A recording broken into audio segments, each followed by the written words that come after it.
Hello friends, good morning. Welcome to my YouTube channel UPSC win. Friends, आज हम लोग प्राचीन भारत से रिलेटेड प्रश्नों को सॉल्व करेंगे जो हमारे एग्जाम के लिए बहुत इंपॉर्टेंट है। तो फ्रेंड्स चलिए तो हम देखते हैं प्रश्नों को। उससे पहले जो नए इस चैनल पे वो चैनल को सब्सक्राइब कर लें और बेल बटन प्रेस करें, और जो पहले से जुड़े हुए हैं वो वीडियो को लाइक शेयर कमेंट ज़रूर करें। तो चलिए हम लोग देखते हैं प्रश्नों को। पहला प्रश्न है हमारा,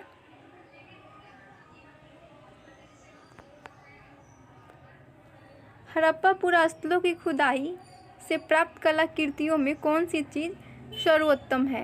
हड़प्पा पुरास्थलों की खुदाई से प्राप्त कलाकृतियों में कौन सी चीज़ सर्वोत्तम है? तो क्या है? तो मुहरे हैं। क्या है? मुहरे सर्वोत्तम है। हड़प्पा पुरास्थलों की खुदाई से प्राप्त मुहरे सर्वोत्तम है। चलिए तो हम लोग अगला प्रश्न देखते हैं। अगला प्रश्न है हम लोगों का, कांसे की बनी एक नर्तकी की छोटी मूर्ति किस हड़प्पा पुरास्थल से प्राप्त है? कांसे की बनी एक नर्तकी की छोटी मूर्ति किस हड़प्पा पुरास्थल से प्राप्त है? तो किसे? तो मोहनजोदड़ो से है। कहाँ से प्राप्त हुई है? तो मोहनजोदड़ो से।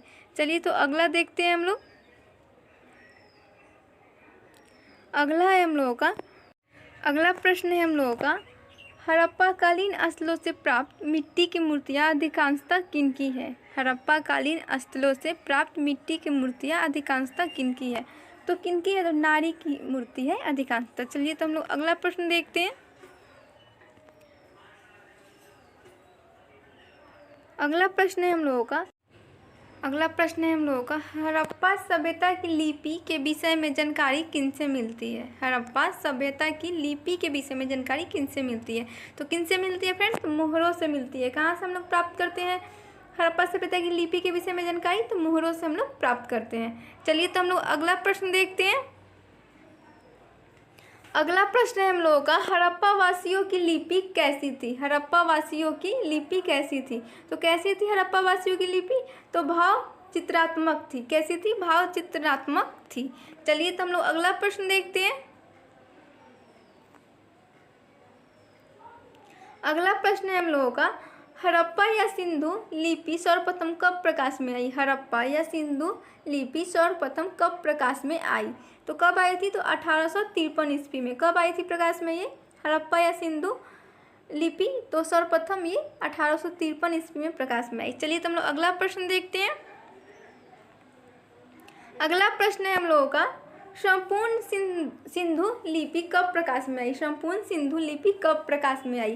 तो ये कब प्रकाश में आई? तो 1923 ईस्वी में। कब आई? 1923 ईस्वी में ये संपूर्ण सिंधु लिपि प्रकाश में आई। चलिए तो अगला प्रश्न देखते हैं हम लोग। अगला प्रश्न है हम लोग का, सिंधु लिपि किस ओर से किस ओर लिखी जाती है? सिंधु लिपि किस ओर से किस ओर लिखी जाती है? तो फ्रेंड्स ये दाईं से बाईं फिर बाईं से दाईं ओर लिखी जाती है। पहले दाईं से बाईं ओर लिखी जाती है, उसके बाद फिर बाईं से दाईं ओर लिखी जाती है। चलिए तो अगला प्रश्न हम लोग देखते हैं। अगला प्रश्न है हम लोगों का, हड़प्पा सभ्यता में किसकी उपासना सर्वाधिक प्रचलित थी? हड़प्पा सभ्यता में किसकी उपासना सर्वाधिक प्रचलित थी? तो किसकी? तो मातृदेवी की। किसकी उपासना सर्वाधिक प्रचलित थी? तो मातृदेवी की उपासना सर्वाधिक प्रचलित थी। चलिए तो अगला प्रश्न देखते हैं हम लोग। अगला प्रश्न है हम लोगों का,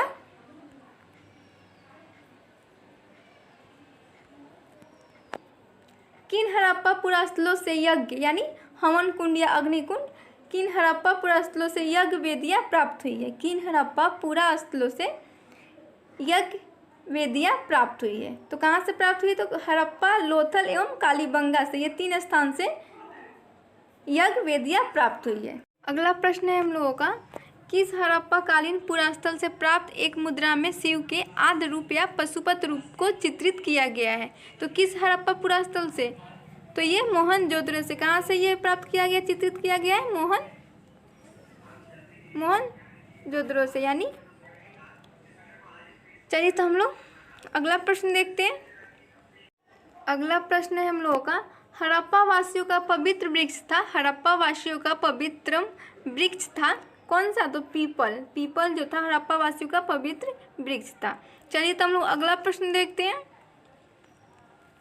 अगला प्रश्न है हम लोगों का, हड़प्पा वासी किस पशु को सर्वाधिक पवित्र मानते थे? हड़प्पा वासी किस पशु को सर्वाधिक पवित्र मानते थे? तो किसको मानते थे? तो कुबर वाला सांड को वो मतलब सर्वाधिक पवित्र मानते थे। चलिए तो अगला प्रश्न देखते हैं हम लोग। अगला प्रश्न है हम लोगों का, किस हड़प्पा स्थल से पुजारी की प्रस्तर यानी पत्थर की मूर्ति प्राप्त हुई है? किस हड़प्पा स्थल से पुजारी की प्रस्तर यानी पत्थर की मूर्ति प्राप्त हुई है? तो हड़प्पा से। कहाँ से प्राप्त हुई है ये? तो हड़प्पा से प्राप्त हुई है। अगला प्रश्न है हम लोगों का, हड़प्पा समाज किस प्रकार का था? हड़प्पा समाज किस प्रकार का था? तो किस प्रकार का हड़प्पा समाज था? तो मातृसत्तात्मक समाज था। किस प्रकार का था? मातृसत्तात्मक समाज था। चलिए तो अगला प्रश्न देखते हैं हम लोग।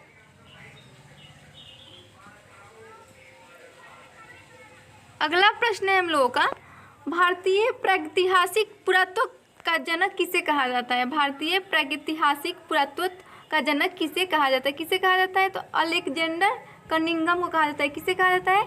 अलेक्जेंडर कनिंघम को भारतीय प्रागैतिहासिक पुरातत्व का जनक कहा जाता है। चलिए तो हम लोग अगला प्रश्न देखते हैं।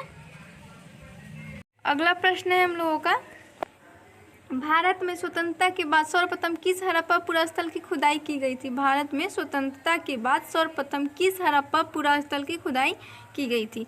तो किस हड़प्पा पुरास्थल की खुदाई की गई थी स्वतंत्रता के बाद? तो रोपर की खुदाई की गई थी। चलिए तो हम लोग अगला प्रश्न देखते हैं। अगला क्वेश्चन है हम लोगों का, स्वतंत्रता प्राप्ति के बाद हड़प्पा सभ्यता के सर्वाधिक स्थल भारत के किस राज्य में खोजे गए? तो किस राज्य में खोजे गए भारत के? तो गुजरात में खोजे गए। चलिए तो अगला प्रश्न हम लोग देखते हैं। अगला प्रश्न है हम लोगों का, भारत में स्थित सबसे बड़ा हड़प्पा पुरास्थल है धौलावीरा। भारत में स्थित सबसे बड़ा हड़प्पा पुरास्थल है धौलावीरा। चलिए तो हम लोग अगला प्रश्न देखते हैं। अगला प्रश्न है हम लोगों का, किस हड़प्पा पुरास्थल को मृतकों या मुर्दों का टीला तथा सिंध का नखलिस्तान उपनाम से भी जाना जाता है? किसको? तो मोहनजोदड़ो को मृतकों या मुर्दों का टीला तथा सिंध का नखलिस्तान के नाम से भी जाना जाता है। चलिए तो हम लोग अगला प्रश्न देखते हैं। अगला प्रश्न है हम लोगों का, हड़प्पा सभ्यता को किस युग की सभ्यता माना जाता है? हड़प्पा सभ्यता को किस युग की सभ्यता माना जाता है? तो किस युग की सभ्यता माना जाता है? कांस्य युग की। किस युग की? कांस्य युग की सभ्यता माना जाता है। अगला प्रश्न है हम लोगों का, किन हड़प्पा पुरास्थलों से घोड़े की हड्डियां प्राप्त हुई है? किन हड़प्पा पुरास्थलों से घोड़े की हड्डियां प्राप्त हुई है?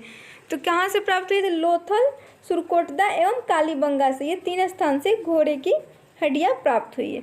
चलिए तो हम लोग अगला प्रश्न देखते हैं। अगला प्रश्न है हम लोगों का, किस हड़प्पा पुरास्थल को लघु हड़प्पा कहा जाता है? किस हड़प्पा पुरास्थल को लघु हड़प्पा पुरास्थल कहा जाता है? तो किसको कहा जाता है? लोथल को कहा जाता है। किसको कहा जाता है? लोथल को कहा जाता है। चलिए तो हम लोग अगला प्रश्न देखते हैं। अगला प्रश्न है हम लोगों का, सर्वप्रथम किसने सिंधु सभ्यता को हड़प्पा सभ्यता का नाम दिया? सर्वप्रथम किसने सिंधु सभ्यता को हड़प्पा सभ्यता का नाम दिया था? किसने दिया था? तो सर जॉन मार्शल ने। किसने दिया? सर जॉन मार्शल ने दिया था। अगला प्रश्न है हम लोगों का, अगला प्रश्न है हम लोगों का, विद्वानों ने वैदिक काल का विभाजन कितने भागों में किया है? वे कौन कौन है? विद्वानों ने वैदिक काल का विभाजन कितने भागों में किया है और वे कौन कौन है? तो कितने भागों में किया है? तो 2 भागों में। कितने भागों में? 2 भागों में, ऋग वैदिक काल एवं उत्तर वैदिक काल। चलिए तो हम लोग अगला प्रश्न देखते हैं। अगला प्रश्न है हम लोगों का, जिस काल में ऋग्वेद की रचना हुई उसे क्या कहा जाता है? जिस काल में ऋग्वेद की रचना हुई उसे क्या कहा जाता है? क्या कहता है? तो ऋग्वैदिक काल कहा जाता है। जिस काल में ऋग्वेद की रचना हुई उसे ऋग्वैदिक काल कहा जाता है। अगला प्रश्न है हम लोगों का, कब से कब तक के काल को ऋग्वैदिक काल माना गया है? कब से कब तक के काल को ऋग्वैदिक काल माना गया है? तो 1500 ईस्वी से लेकर 1000 ईस्वी पूर्व तक के काल को ऋग्वैदिक काल माना गया है। चलिए तो हम लोग अगला प्रश्न देखते हैं। अगला प्रश्न है हम लोगों का, जिस काल में ऋग्वेद के अतिरिक्त अन्य 3 वेदों, ब्राह्मण ग्रंथों, आरण्यकों तथा उपनिषदों की रचना है उसे क्या कहा जाता है? तो उसे उत्तर वैदिक काल कहा जाता है। चलिए तो हम लोग अगला प्रश्न देखते हैं। अगला प्रश्न है हम लोगों का, कब से कब तक के काल को उत्तर वैदिक काल माना गया है? तो 1000 ईस्वी से लेकर 600 ईस्वी पूर्व तक के काल को उत्तर वैदिक काल माना गया है। चलिए तो हम लोग नेक्स्ट प्रश्न देखते हैं। वैदिक कालीन भारत के निवासियों को क्या कहा जाता है? वैदिक कालीन भारत के निवासियों को क्या कहा जाता है? तो आर्य कहा जाता है। क्या कहता है? आर्य कहा जाता है। चलिए तो हम लोग अगला प्रश्न देखते हैं। अगला प्रश्न है हम लोगों का, आर्यों के मूल निवास संबंधी सर्वाधिक मान्य सिद्धांत के अनुसार आर्यों का मूल निवास कहाँ था? आर्यों के मूल निवास संबंधी सर्वाधिक मान्य सिद्धांत के अनुसार आर्यों का मूल निवास कहाँ था? तो कहाँ था? तो मध्य एशिया में इनका मूल निवास था, यानी बैक्टीरिया।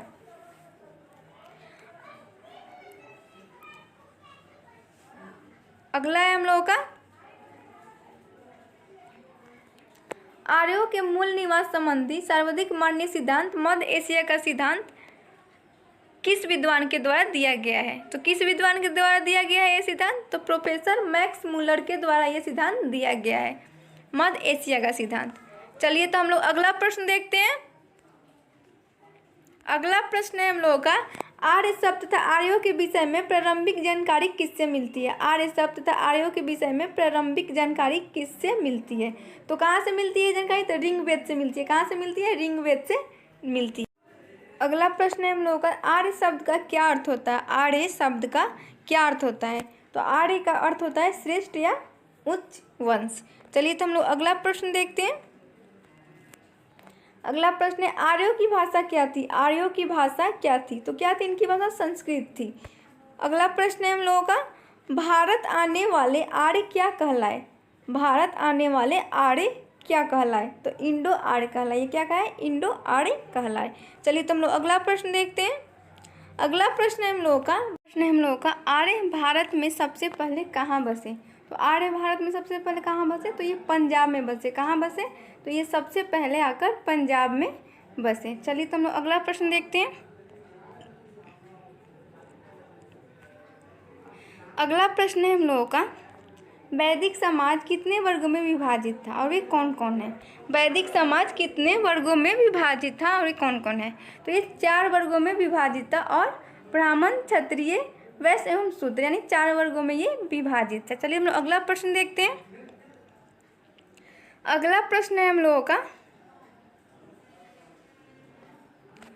आरंभ में अर्थात ऋग वैदिक काल में समाज का वर्गीकरण किस आधार पर होता था?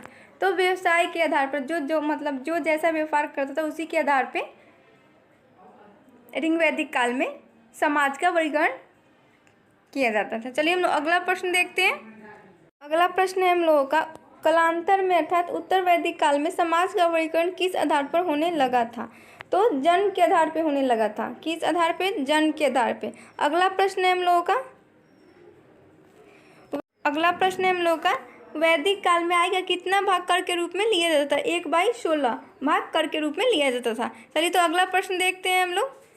अगला प्रश्न है हम लोगों का, वैदिक काल में लेन देन तथा व्यापार की कौन सी प्रणाली प्रचलित थी? वैदिक काल में लेन देन तथा व्यापार की कौन सी प्रणाली प्रचलित थी? तो वस्तु विनिमय प्रणाली प्रचलित थी। कौन सी प्रणाली? वस्तु विनिमय प्रणाली प्रचलित थी। अगला प्रश्न है हम लोगों का, वैदिक काल में शिक्षा कहाँ दी जाती थी? वैदिक काल में शिक्षा कहाँ दी जाती थी? गुरुकुल में दी जाती थी। कहाँ दी जाती थी वैदिक काल में शिक्षा? गुरुकुल में दी जाती थी। चलिए तो हम लोग अगला प्रश्न देखते हैं। अगला प्रश्न है, ऋग वैदिक काल में आर्यों के सर्वाधिक प्रिय देवता कौन थे? ऋग वैदिक काल में आर्यों के सर्वाधिक प्रिय देवता कौन थे? तो इंद्र थे। ऋग वैदिक काल में आर्यों के सर्वाधिक प्रिय देवता इंद्र थे। अगला प्रश्न है हम लोगों का, कालांतर में अर्थात उत्तर वैदिक काल में आर्यों के सर्वाधिक प्रिय देवता कौन थे? तो प्रजापति थे। चलिए तो देखते हैं। उससे पहले ये यहाँ पे ऋग वैदिक काल में पूछा है, ऋग वैदिक काल में आर्यों के सर्वाधिक प्रिय देवता तो इंद्र को यहाँ पे कहा गया है, और कालांतर में अर्थात उत्तर वैदिक काल में यहाँ पे प्रजापति को कहा गया है। चलिए तो हम लोग अगला प्रश्न देखते हैं। अगला प्रश्न है हम लोगों का, उत्तर वैदिक कालीन धार्मिक क्रियाओं में मुख्य कार्य क्या था? तो यज्ञ था। उत्तर वैदिक कालीन धार्मिक क्रियाओं में मुख्य कार्य क्या था? तो यज्ञ था।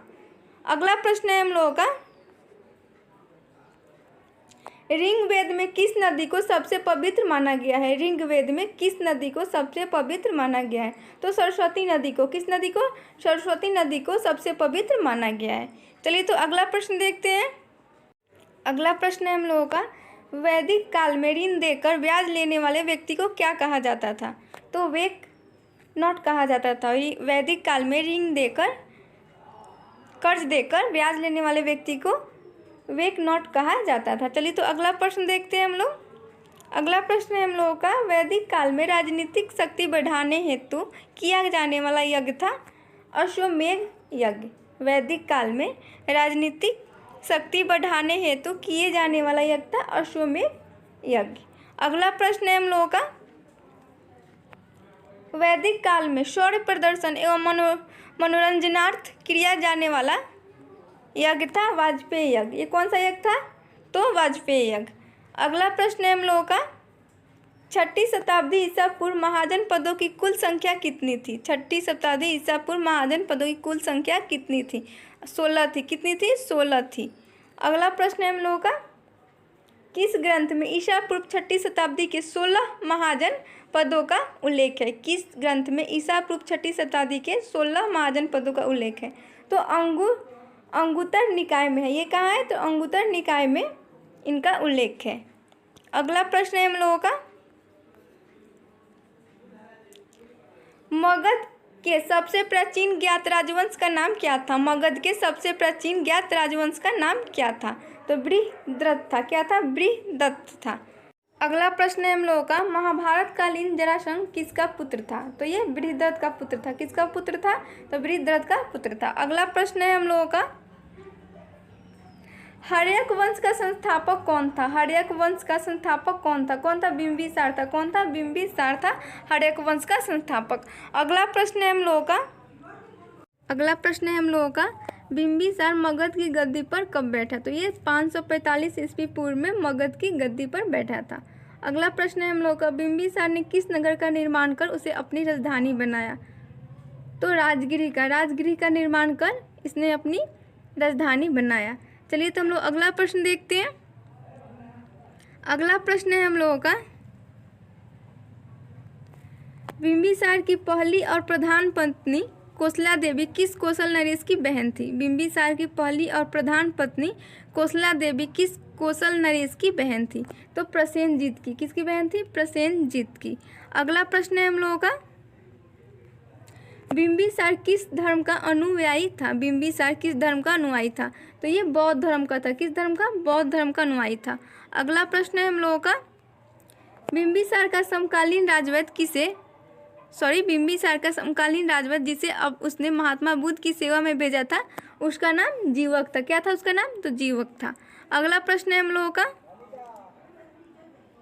अगला प्रश्न है हम लोगों का, बिंबिसार द्वारा अवंती के जिस पांडु रोग जिसे पीलिया या जॉन्डिस कहा जाता है पीड़ित शासक की चिकित्सा के लिए अपने राजवैद्य जीवक को भेजा था, वो अवंती शासक था प्रद्योत। किसके लिए भेजा था? प्रद्योत के लिए भेजा था। चलिए तो हम लोग अगला प्रश्न देखते हैं।